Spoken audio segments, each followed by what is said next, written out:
சிலுவையில ஆண்டவர் பேசின மூன்றாவது வார்த்தை நமக்கு என்னங்க கற்றுக் கொடுக்குது அப்படின்னு சொன்னா, பாடுகள் நிறைந்த நேரத்துல கூட நம்முடைய உறவு முறைகளிலே நாம் ஐக்கியமாய் இருக்க வேண்டும் என்பதை கற்றுக் கொடுக்கிறது. சொல்லுங்க. பாடுகள்ல, உபத்திரவத்துல, போராட்டத்துல நம்ம கிறிஸ்துவுக்குள் அன்பான ஒரு ஐக்கியம் இருக்கணும் என்பதை இந்த மூன்றாவது வார்த்தை கற்றுக் கொடுக்கிறது. அப்ப நம்ம எப்படி இருக்கணும்? கிறிஸ்துவுக்குள் ஐக்கியமா இருக்கணும். மூன்றாவது வார்த்தை என்ன கற்றுக் கொடுக்குது?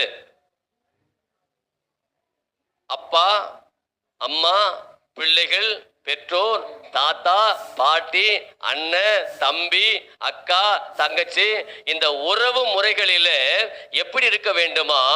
கிறிஸ்துவுக்குள் ஐக்கியம் இருக்கணும்.